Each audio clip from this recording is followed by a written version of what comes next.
हाँ तो बच्चों,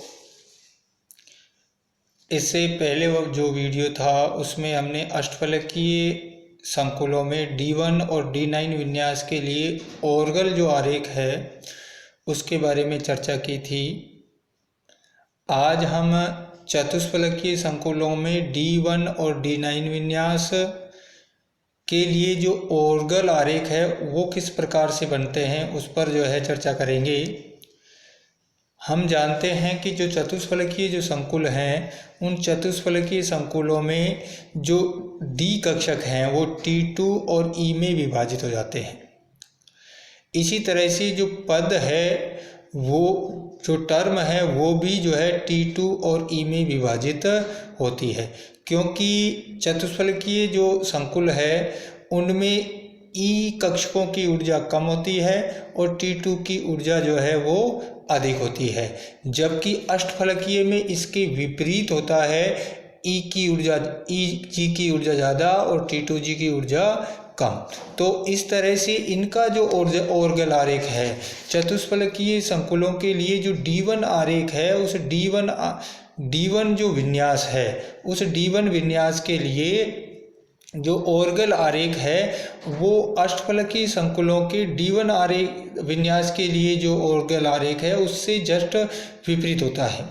चतुष्फलकीय जो संकुल है उनका यदि हम ओर्गल आरेख देखें D1 विन्यास का तो हम पाते हैं कि इसमें जो 2D जो पद है, जब इसके साथ कोई भी लिगैंड नहीं जुड़ा होता है धातु आयन के साथ, यानी कि स्वतंत्र धातु आयन में 2D की जो ऊर्जा है वो 0 होती है dq का मान।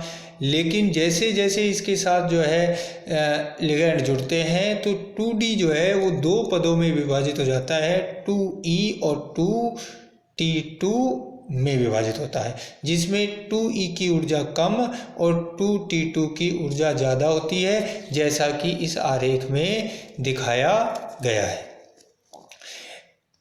इसी तरह से यदि हम D9 विन्यास पर विचार करें तो जो D9 जो विन्यास होता है उस D9 विन्यास में चतुष्फलकीय जो संकुल है उनका विन्यास होता है E4T25, यानी कि D9 विन्यास में जो T2 जो कक्षक है उसमें एक इलेक्ट्रॉन छिद्र होता है। इसका मतलब यह है कि चतुष्फलकीय संकुलों में जो छिद्र है या इलेक्ट्रॉन जो छिद्र है उसका T2 से E में स्थानांतरण होता है।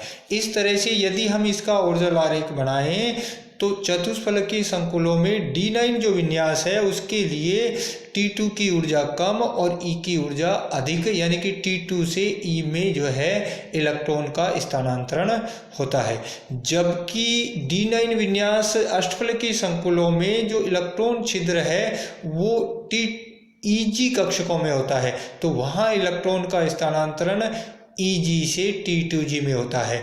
यानी कि D9 विन्यास के लिए भी जो ओर्गल आरेख है वो अष्टफलकीय संकुलों के D9 विन्यास से जस्ट विपरीत है, जैसा कि हम इस डायग्राम में देख पा रहे हैं, जहां पर जो है इलेक्ट्रॉन छिद्र का स्थानांतरण 2T2 से 2E में हो रहा है।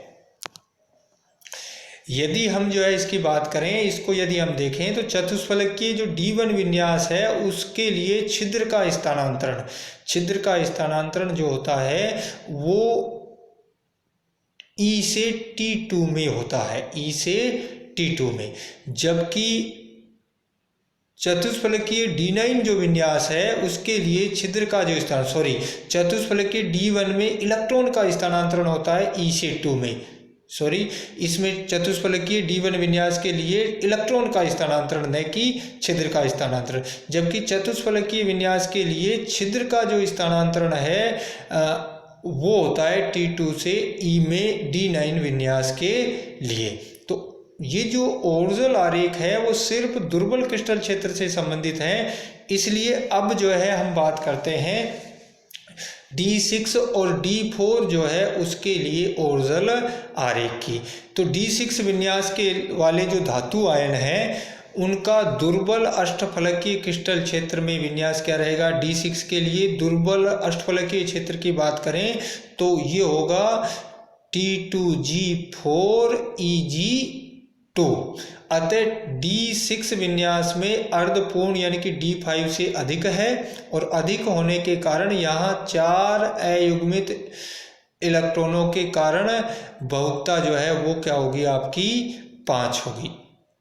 इसी प्रकार अष्टफलकीय D4 विन्यास की यदि हम बात करें तो ऐसे धातु आयनों के अष्टफलकीय क्षेत्र में विन्यास T2G3Eg1 होता है। यहाँ सममित विन्यास से एक इलेक्ट्रॉन कम है, जिससे Eg कक्षक में एक छिद्र पाया जाता है और इस छिद्र का स्थानांतरण Eg से T2G में होता है। इसलिए अष्टफलकीय D4 विन्यास का ऊर्जा स्तर आरेख अष्टफलकीय D9 विन्यास के समान पाया जाता है, जिसको हम इस डायग्राम के द्वारा जो है आसानी से समझ सकते हैं।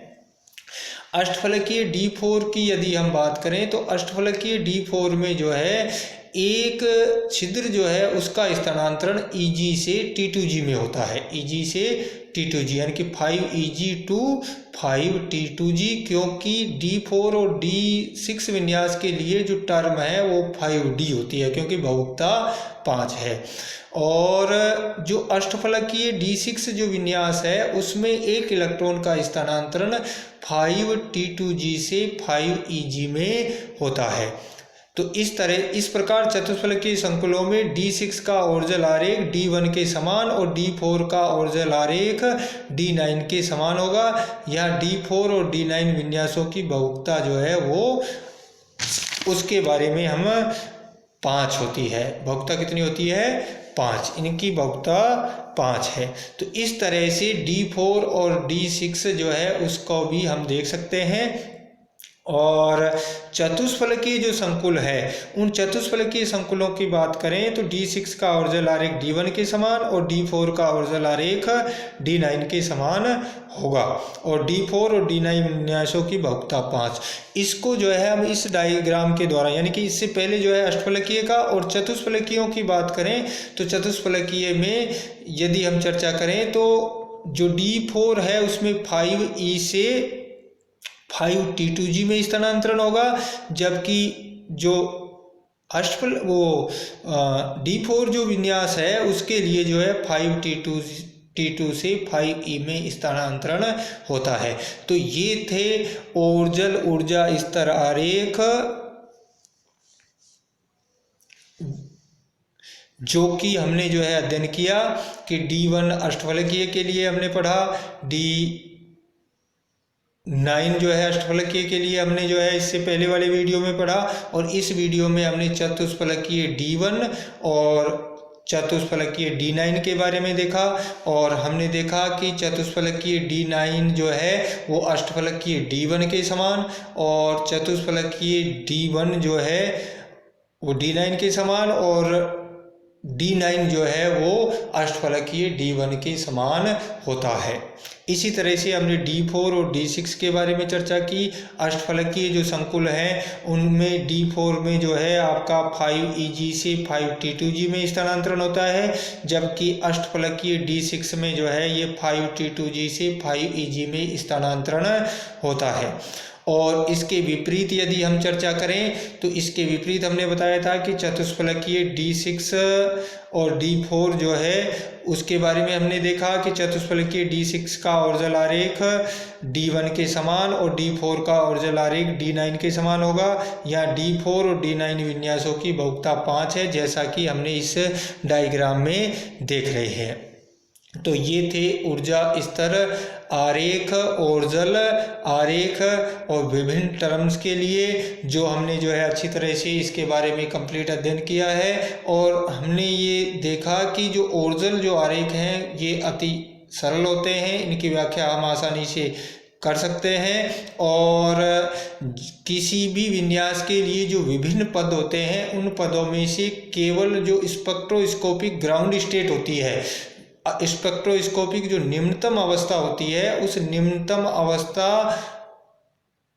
को ओर्जल आरेख के द्वारा दर्शाते हैं। और इसके अतिरिक्त निम्नतम अवस्था के समान बहुलकता वाला जो टर्म है उनके ओर्जल आरेख बनाए जाते हैं। अन्य पदों के ओर्जल आरेख नहीं बनते हैं, क्योंकि उनमें जो बहुकता अलग अलग होने के कारण अन्य जो पद है उनमें जो इलेक्ट्रॉन का स्थानांतरण है वो चक्रण वर्जित होता है, जबकि स्पेक्ट्रोस्कोपिक ग्राउंड स्टेट और उसके समान बहुकता वाले जो पद हैं उनके लिए इलेक्ट्रॉन चक्रण अलाउडेड होते हैं। तो ये था ओर्जल आरेख जिनके बारे में हमने जो है विस्तार से अध्ययन किया। आज के लिए इतना ही, धन्यवाद।